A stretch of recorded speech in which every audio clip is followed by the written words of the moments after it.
Like, welcome back to part two. Okay, I'm just gonna dive right in. Yeah, no, that's fair. That's fair. Is there something acting has taught you about listening that life never did? Um, I guess this is sort of adjacent to it, but in order to be interesting, be interested. So, um, what that means is if you're engaged in the other person and you're really listening and you're responding, you're not just lining up your own pre-prepared response. In your head, you automatically come off as more magnetic and present on camera. Um, so, yeah, and I think that that applies to any sort of social situation. It takes the anxiety off yourself if you're um, in a in an environment where you're surrounded by new people. Um, yeah, it's a good way to I don't know. I think it's a good way to go through life. Just be interested. I'm just retaining that because I've never heard anything more true in my life. If you're for anyone who's watching, free bit of advice, if you're talking to someone that you're interested in romantically, just be interested in them. Don't try to perform. Don't try to impress them. Just try to engage with them and be really present and be interested in them. And you will automatically come off as more engaging. I forget exactly what it was, but there's a little bit of um, I the sort of the anecdote is escaping me, but like the most charismatic people in the world aren't the most intelligent or the most impressive. They're the people who you engage with and make you feel like you're the most intelligent or impressive person. I'm gonna let that soak in. No, but it's true though, because I don't know, you get some people that outperform and like be dickheads trying to Mm, impress, and that just doesn't, you know, women especially be like, what are you doing? yeah, yeah, And like, if a girl does the same thing for a guy, it could be like, I don't know, she dolls herself up in too much makeup. yeah. And it's like, girl, you're a cheesecake. Stop. That's amazing. Like, You're a we fucking cheesecake, Harry. stop it. Like, do you know what I mean? No, I do. I do. Yeah. Like, it's just a female's urge to go like all out. So yours is like for men that I've noticed is like being goofy, Mm, like or being a dick when he's around his mates, and being that masculine energy when I don't know, there's different vibes, but also, and then the yeah. girls just like overdressing, making yourself up to look like a freaking cheesecake, Yeah, totally. and just I don't know, airy fairy, not giving a shit. Mm. But that's just my analogy of like relating to what you said. Yeah, it links well. Yeah. What skills has this format forced you to sharpen faster than traditional work? Um,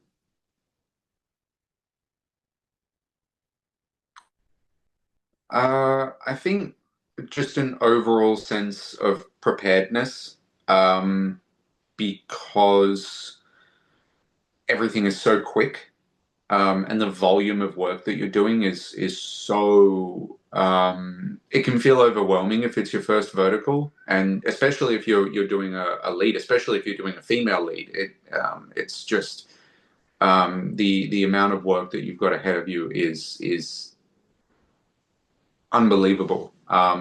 So yeah, being prepared, knowing your lines, showing up, having an idea, as Tom Hanks says. Um, yeah, I think that's it. It just forces you to step up to another level, which is great because then when you transition back to theater or a feature film or something like that, you take that same work ethic and you've got a lot more freedom because you've got that extra level of preparedness, but then you've got the space to run amok a little more. Mm. But no, I feel like a lot of people do come underprepared. There's a tendency with some actors. I don't know where this idea started, but there is this sort of thing of like a level of underpreparedness forces you to be more present somehow in the scene. Like, oh, if I barely know my lines, then I'm sort of like responding in that, and I'm like, I, yeah, Personally, don't understand that. yeah, it's. I don't know where it came from, but I, and I'm not saying I always achieve this, but I prefer, the people who are a little bit more old school, like Peter O'Toole or Anthony Hopkins, who are like, know your lines, just know your lines. Um, and even if you know your lines front ways, back ways, inside and out, if you want to throw them out and go on another tangent or something like that, you can, because if you know them well enough, you can always link it back. I mean, obviously, it's not it's never an ideal scenario. There's, yeah, you're never going to walk onto set and just like, you know, everything 100% is always going in your favor. There's always going to be something.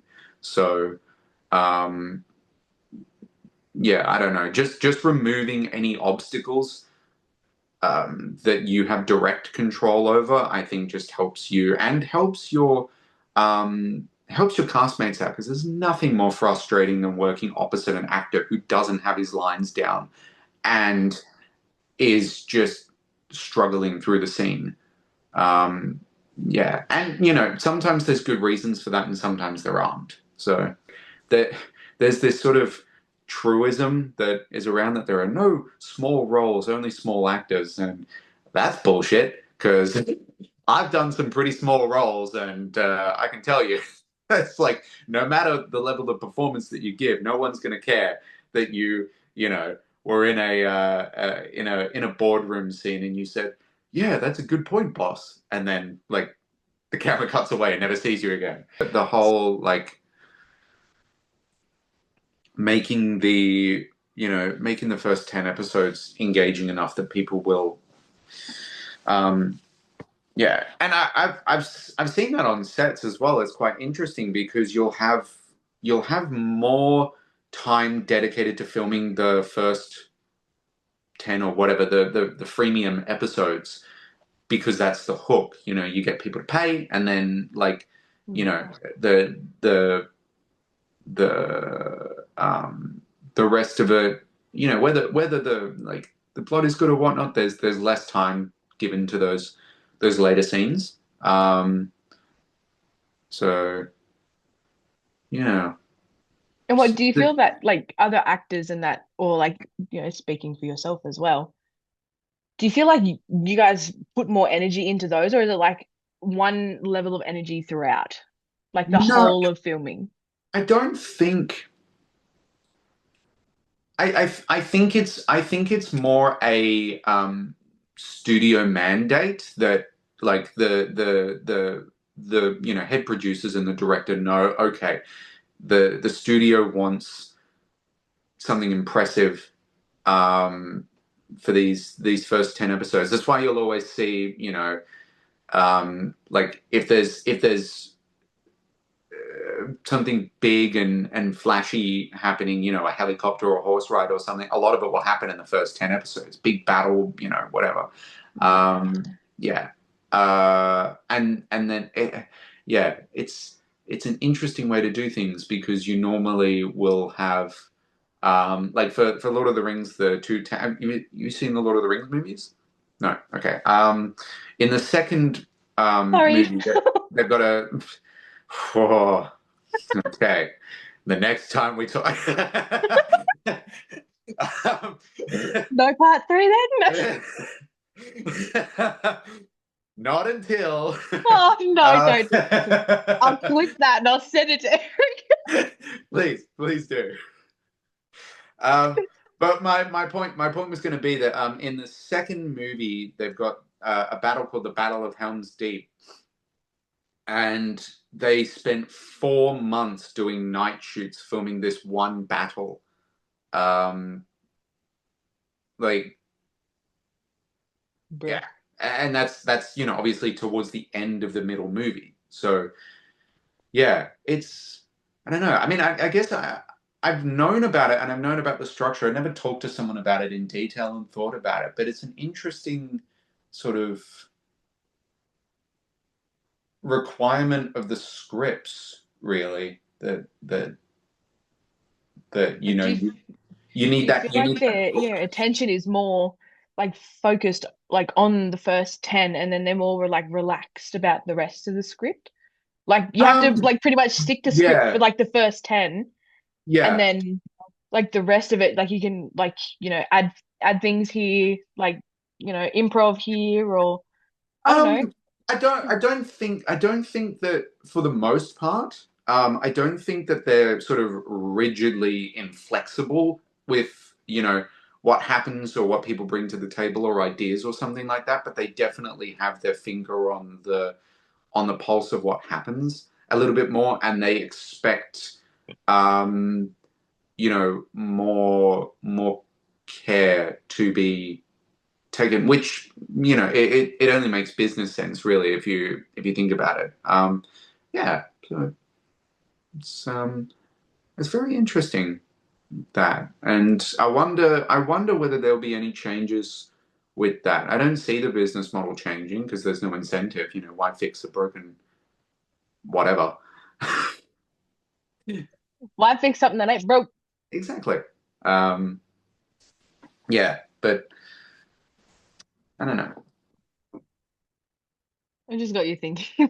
Sorry. Yeah, yeah. I don't know. It's just it's an interesting little model to explore because it's not something that in any sort of storytelling capacity there's nothing like that. There's not like I don't know. You play a video game or whatnot.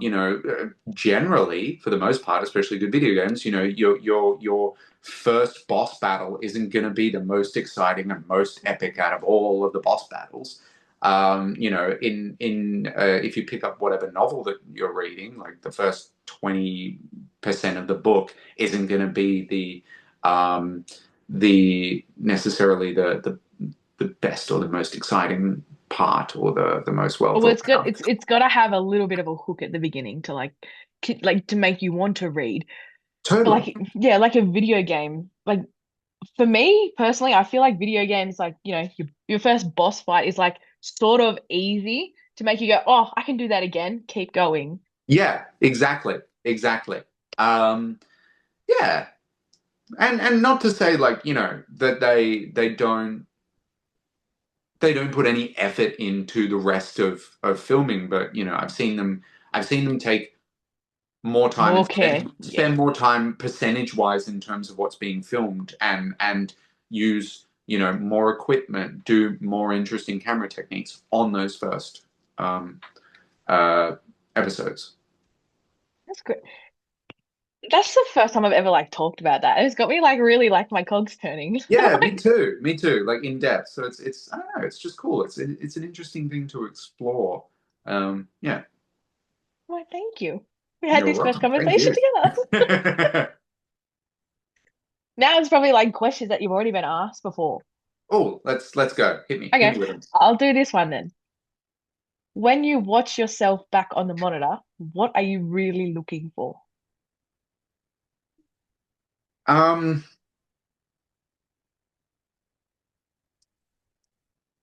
if you're talking about watching myself back on set, I don't typically do it unless there's a specific action or like a thing that the director's trying to point out to me. Yeah, I like to receive my notes for the majority of circumstances and just try and make it make sense on my head because I don't want to be going into a scene trying to replicate something that either did or didn't work in a previous um, take.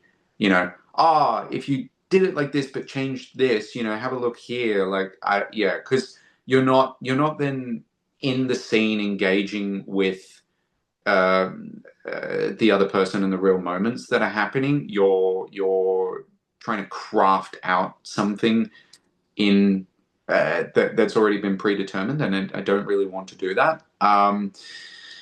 In terms of self tapes, when I'm watching myself back, I'm normally just checking one, like framing and making sure that any actions that I have line up, but then also just making sure, looking at it, do I believe myself? Do I believe that moment? Yeah, and trying to distance myself from watching it as me as an actor, and just trying to look at it as like a person having an experience. Is that a real experience? Do I believe it? Yeah. Do you get some? Do you? Ugh, fucking Jesus. I was like about to fire that question up, and it just did not come out. Don't cut that out. That was What great.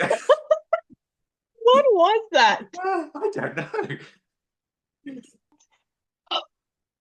Do you ever get someone to like proof watch what like you do, like your self tapes? Ideally, yes. And it yeah, it depends. If it's a character that I take one look at the script and I'm like, yeah, I've got this, I can usually put it down in 1 to 2 takes, and I'm not really worried. I've done this character a few times. I know how it feels. That felt good. I tried things and brought something interesting and engaging. Yeah, got it. If it's a character that I'm a little more uncertain about, like, oh, how do I make this work? What's happening here? Why is this moment not feeling right? Then yeah, definitely I will get someone else to um, uh, yeah, like you said, proofread it, which I think is a really good way of looking at it, because it's hard to, even if you're like, when you were in high school and you were writing your own essay, it's Yeah. a lot harder to judge your own product, whatever that is, because you have I don't know, a more immediate connection to it. And just having outside eyes take a look at it can provide a fresh perspective. But yeah, like that's yeah. I have to have always like someone proofread my shit. I always used to have someone proof watch what I would post before I would post it like on Instagram. And now I'm like, I think that's why it takes me so long to get interviews out, is Mm. because I don't want, because I have no one proof watching unless you want to watch your own. Yeah, So it's literally my interpretation is like, is this the information that they would want to share? yeah, but But that's the thing. Like, we obviously recorded the video, and like, yeah, if, you know, I I think think I was because talking to someone about it, and it was like, if they didn't want that information out there, they wouldn't have said it on like the recording or whatever. yeah, But totally. I'm like, I'm a cutter outer. I think as well, like if you're conducting an interview in good faith, which is what, you're doing, then having the things that interest you go up and out. I'm just playing with a clothes peg this whole time as well. I've just been like do do do do do do. I've just been playing with a pen. I just realized I was doing it. I was like, well, this is odd. Um, Oh, where was I? I don't know. Yeah, I think it's particularly valuable. I think when you've been doing it for a while and you've got a certain type of character that you're really comfortable with, you probably don't need people proof watching it. Um, but yeah, it's more useful if you're, I don't know, you've got an audition and you're a little bit unsure of it, I guess. I always like to have someone proof watch what, I want to put out, because yeah, it's information that you've given me, but like, you could have, because I'm very free and open in these sorts of like, I'm very like airy fairy. I'm all over the place. We talk about so much random stuff. God knows what we'd want to keep in there. So Yeah. Yeah, I think that's to me that's part of the charm. We can go anywhere in these interviews. I It's quite fun. know. What is your biggest fear as an actor?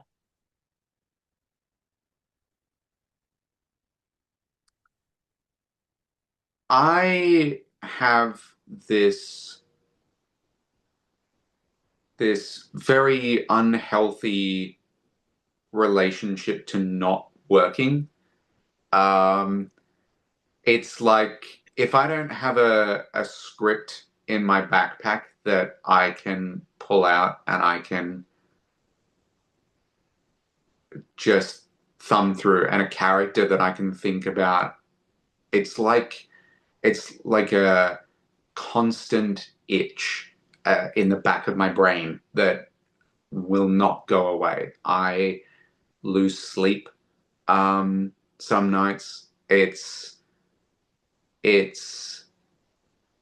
yeah. I've never. I don't really talk about this, and I've never really spoken to many people about this. My If you don't mum want to knows. talk about it, we don't have to. No, no, no. That's fine. That's fine.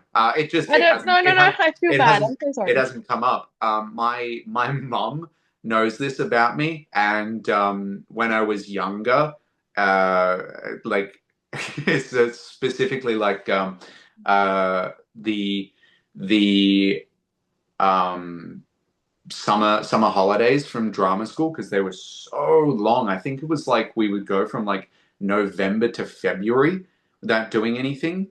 Um, and this was back in a time when it was just harder to find things because the internet wasn't obviously like as ubiquitous as it was back then. I mean, everyone was still using it, but people weren't like posting jobs out there ad nauseum and whatnot. Um, self tapes were all, sorry, auditions were always in person. Nobody had even heard of a self tape then.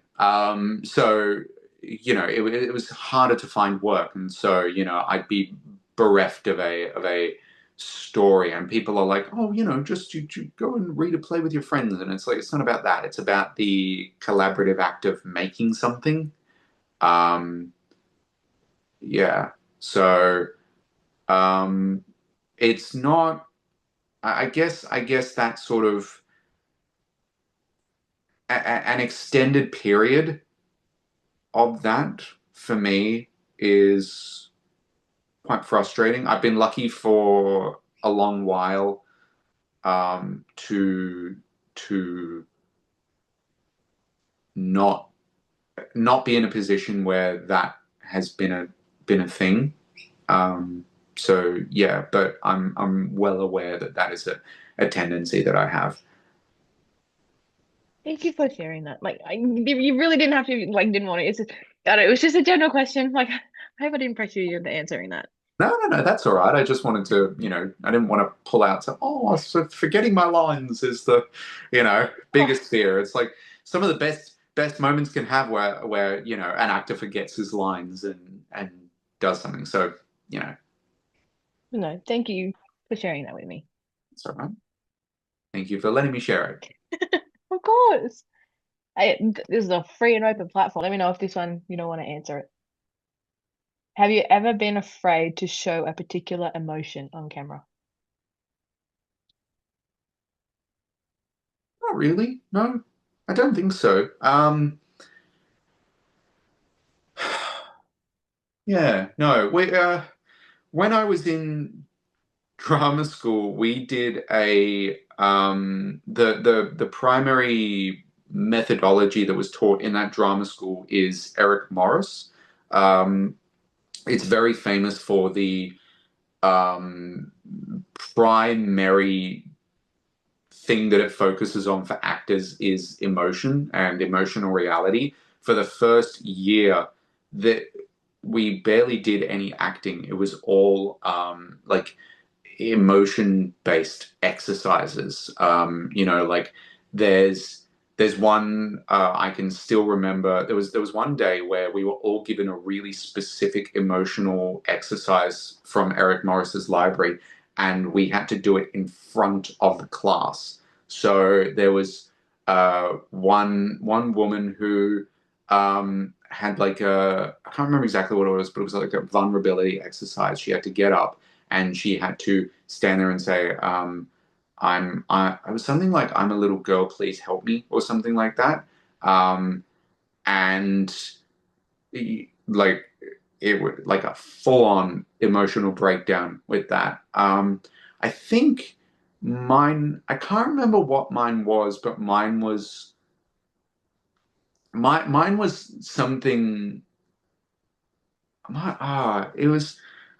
I can't remember. I didn't follow the directive exactly because it was some sort of like explosive anger type thing, but it went into me like abusing the entire class and the teacher, like verbally. And the teacher at the end was like, brilliant. Not what I asked for, but I could see you needed to do that. So well done. It was a surreal experience. So there's like, like you're rolling around on the ground and you're crying and like sharing things like connection exercises and whatnot. So after a year of that, it, like asking me if I'm comfortable or if I'm nervous to do something like that, not really. Like this is the level of insanity that would happen at that school. We went out to a bar around the corner from the school.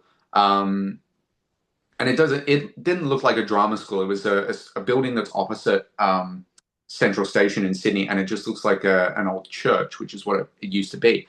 And I was talking to the security guard before I was going to be let in, and he was like, "What are you doing?" It's like, "I'm an actor. I'm studying acting just around the corner." And it's like, "What? At that building right there?" And he's like, "Yeah." He's like, "Oh, I walk past that building sometimes on my way to work, and I hear like screaming and whatnot going on. I thought it was like an insane asylum." I'm like, yeah, yep, that's, It's kind of what happens inside. yep. So, yeah, in terms of like if I've ever struggled with something, sure, that there has been times, and it happens, with all actors where like you're being asked to reach something really heavy and usually really heavy and intense and dark, and sometimes you don't make it there. So that's a different story. It's not the willingness to go that wasn't there. Take this question however you will. Sure. What would you want another actor to learn from watching your performances? Hmm.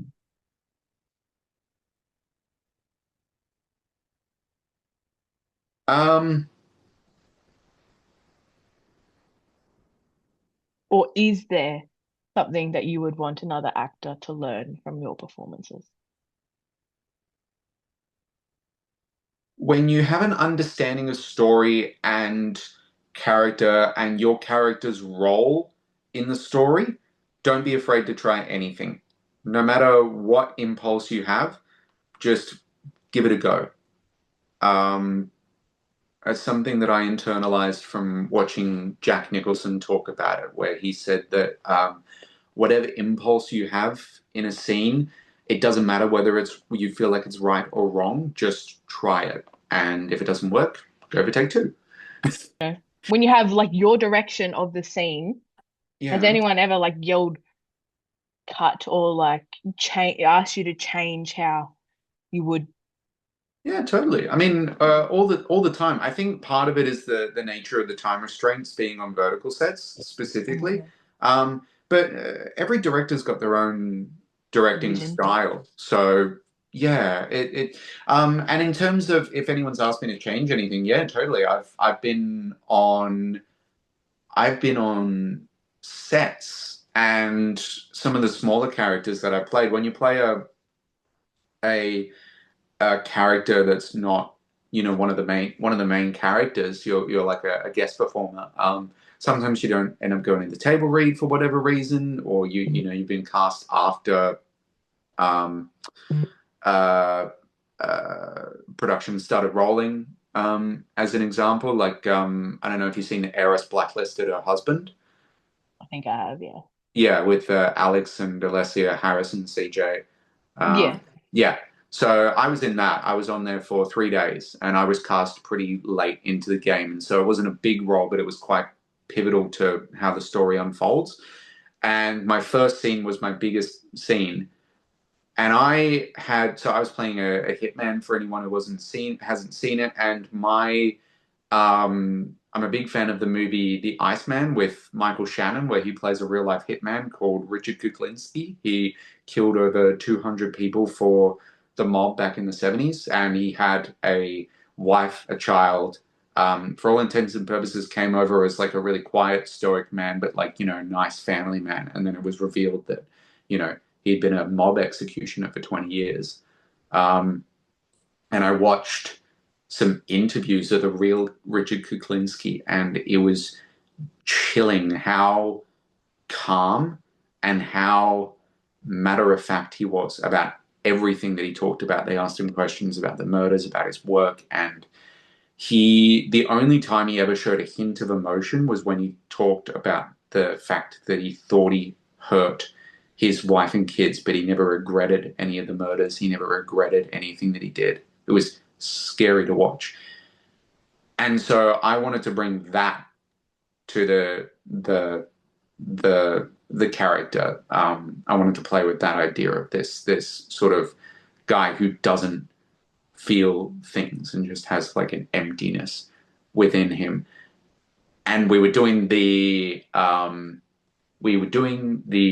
like the block throughs and whatnot, and I was doing what I thought worked well for the character in the scene. And the director was like, "This is awful. What the hell are you doing?"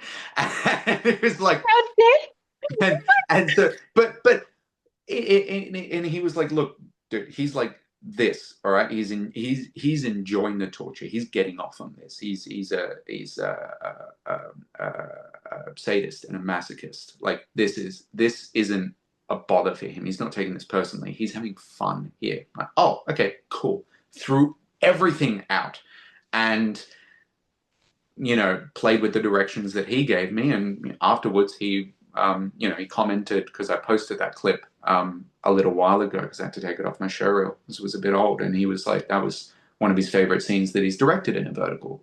So, you know, um, being being flexible is really, really useful, and I don't know. I try my best as well not to take anything personally on set, because nobody's there. Like, there are dicks and there are people there who act in a shitty way, and the majority of the time it's got nothing to do with you, and everything to do with them. And so you just try and recognize that most of the people there want to make a good thing. And that's where it gets hard too. Because Yeah. you get Oh, those totally. people that have that attitude. Mm. Yeah, absolutely. And you yeah, I struggle with that, and I can get shitty as well. And so I'm not like claiming to be some sort of perfect zen like Buddha on set. I get irritated and shitty all the time as well, but I always do try to remind myself that like, it's not,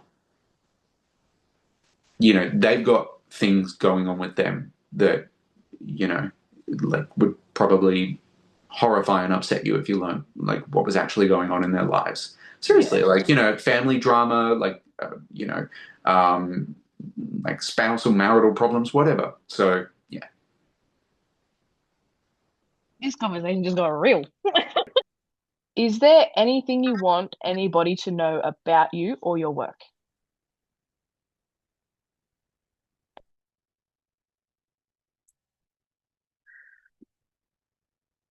I don't I don't think so. Not particularly. We're in an interesting time where I personally feel like actors, this is I guess it's by necessity that we have the sort of system that we have now. But I think there was something to be said about when actors were less well known, not in terms of publicity, but in terms of their private lives and their thoughts and feelings and their you know whatever little issues that they're having, because you're more easily able to project a story onto um, onto that person and forget about all the other stuff that it attaches itself to them. And really good examples are, just look at any actor that's been involved in a big uh, controversy or whatnot recently. Like, for a lot of people, they can't go back and watch those things because they don't see the story anymore. They see all the baggage that's on top of that person. So um, yeah, it's a bit of a weird one for me because I want to be able to deliver the best experience for the audience possible. But at the same time, now we live in a um, society and an ecosystem that wants access and authenticity, and to be able to give that over while still retaining some of that mystery is an interesting balancing act. Um, yeah. So I'm not really sure how to answer the question. But no, mainly. No, that's all right. If you could highlight one of your verticals for viewers as a must watch, which vertical would it be and why? Hmm. Um.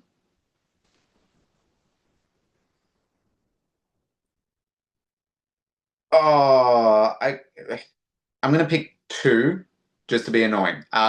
So Vampire's Forbidden Kiss. It's I just spoke to Jen from Vertical Drama Love, and she was saying that to her it was one of the best verticals, one of the best vampire verticals that she's seen uh, out there in terms of capturing the gothic atmosphere and the feeling that a vampire story should naturally bring with it.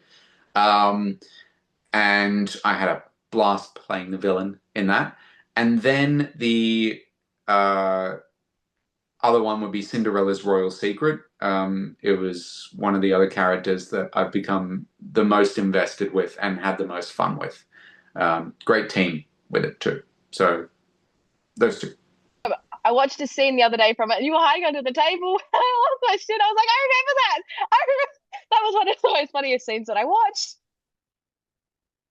I was like, just get under the table, get under the table. The table. Fucking all right. Shit. And then you just come out and be like, hi. Hi. Hello. Oh, I love that. No, that was one of my favorite scenes. It was a lot of fun. I did. It's like, just I get don't under the know. table, get on, get on, get on. I don't know if you saw it. I showed the a BTS video from that. I don't know. I shared it maybe 2 or 3 days ago. It was very recent. I'll just send you it. It's on my Instagram. Favorite animal. Jaguar. Ooh, I like that. Because it looks like you're kidding. I Yeah, love that. I've always been fascinated by them. Like, they've got the strongest bite pound for pound out of any wildcat. They can climb trees, they can swim. They're fighting anacondas and alligators. Like, they're awesome, and they don't get enough. They don't get enough love in the big cat world. So yeah, They really don't. They really yeah, don't. yeah. Spotlighting Jaguars. Hell yeah. That's literally like the next one. Cat person or dog person? Both. I love them both. Ooh. Yeah. Favorite food? Oh God. So my older brother is an amazing chef. So to pick just one thing is too hard.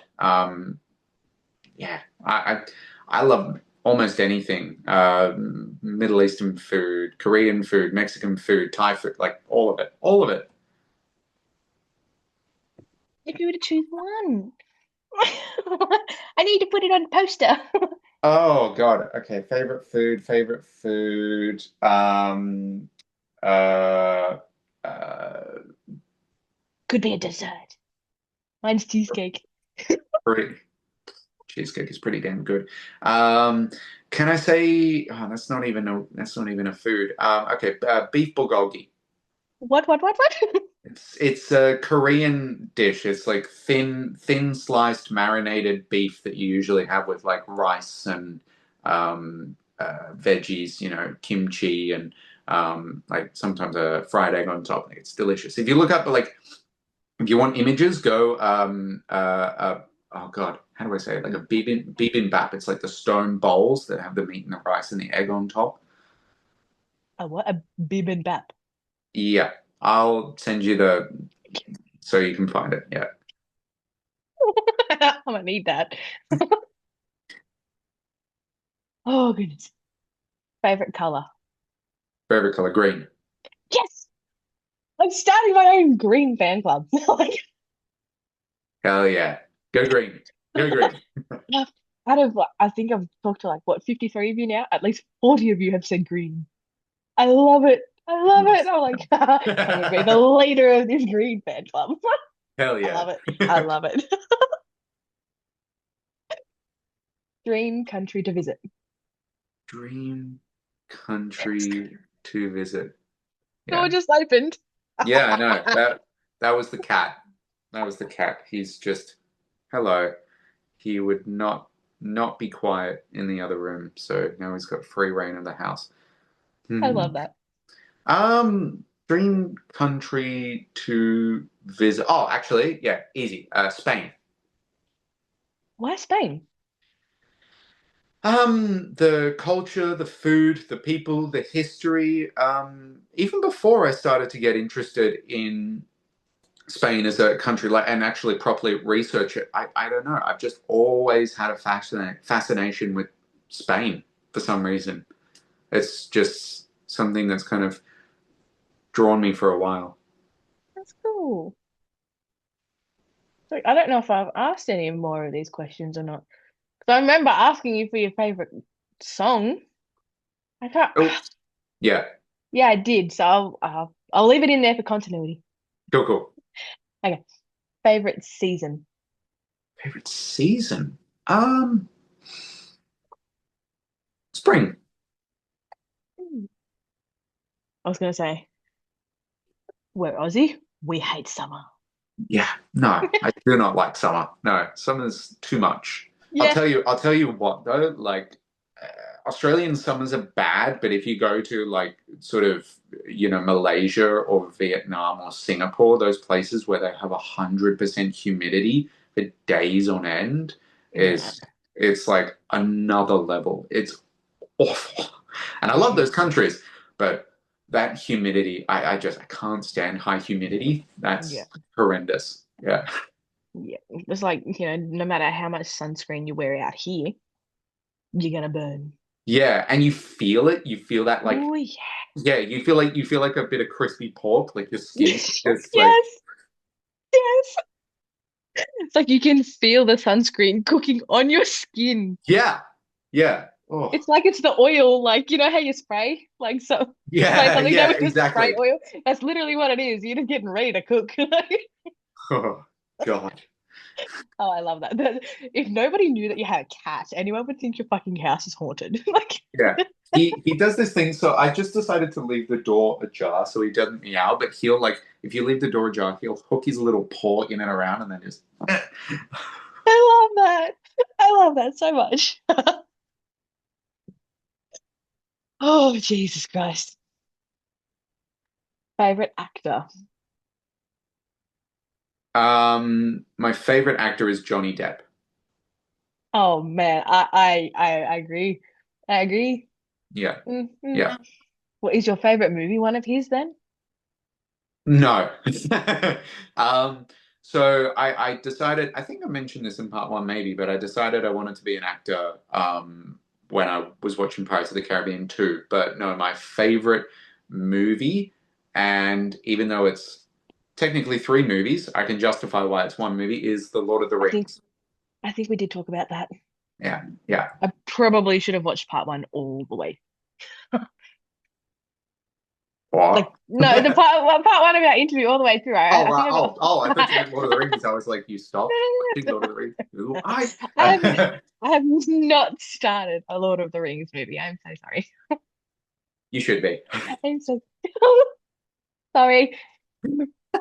Oh God. Oh, favorite music genre. Um, Irish. Hmm. So, like Gaelic, Celtic music. Have you seen Sinners? No? Okay. Like, yeah, it's a lot of old classic Irish tunes. And a lot of bands will cover those and then they make their own songs around those. But there's a band I particularly like called the High Kings. So, high like high, the High Kings. And they came to Australia. I saw them in 2024. They came again in 2025. They're fantastic. I think they're probably my favorite out of all of the uh, Irish bands that are out there. Very upbeat and engaging, and then you got quite a lot of the soulful, deep kind of Irish songs. It's beautiful. I'll write that down because my family heritage is like Irish. Oh, you should be on this. I know. I'm like Indigenous Australian, Irish, and Scottish. Oh, it's a good mix. That's too many. Like, I don't know where I got half of it from, but wait, favorite song Uh, in Well, I already said Wolves by Ryan Bingham, but that's like country American. So my favorite Irish song, I will tell you, is The Rocky Road to Dublin by the High Kings. I'll make sure I give that a listen. City life or country life? Country Life.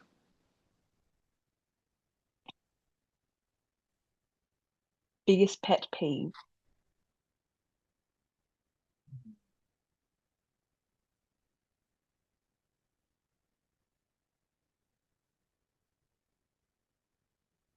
Um,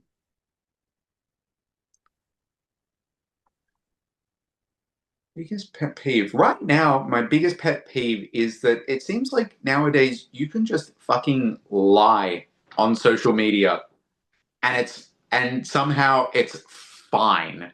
Like, especially being in the entertainment industry, you'll see people being like, uh, I don't know, Pirates of the Caribbean 6 coming out in 2027, starring so and so and so and so. Like, And they get like a million views or something, and like people would believe it.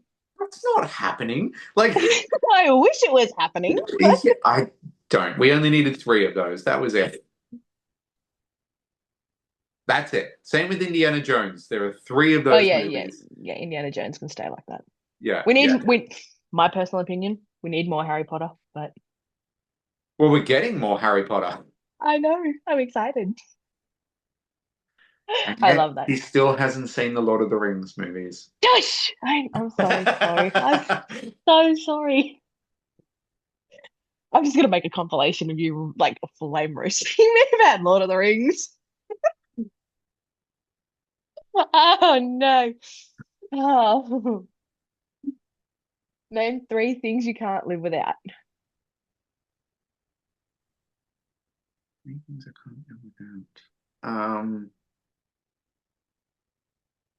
Friends and family, acting, and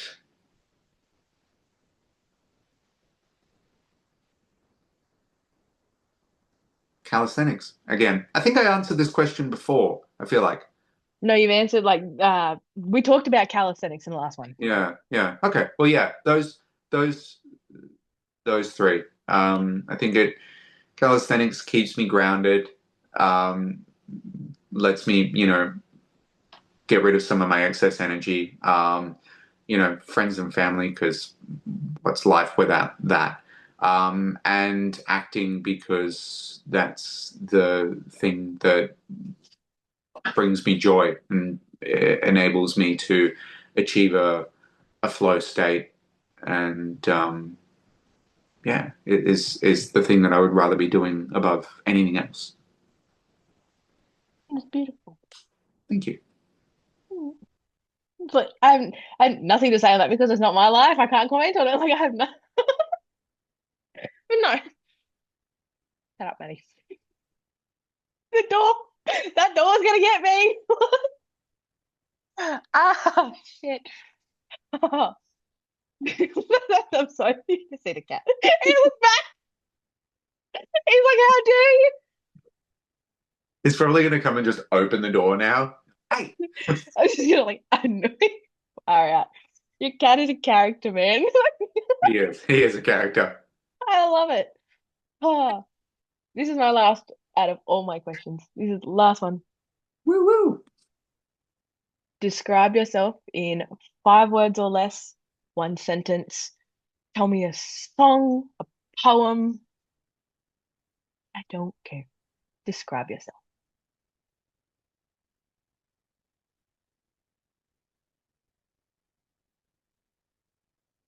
Um, it's not exactly 5 words, but there's I'll give you a little Charles Bukowski um, uh, I don't think it's technically a poem, but it's a little thing that he wrote, and it starts off, "If you're going to try, go all the way." I might apply that to my life. But no, that's all my questions done. Awesome. Well, And thank you. This has been an absolute joy and a treat. no, thank you for sharing all of this with me. Like I genuinely like just wanted to know these questions. So like thank you for humoring me and answering them.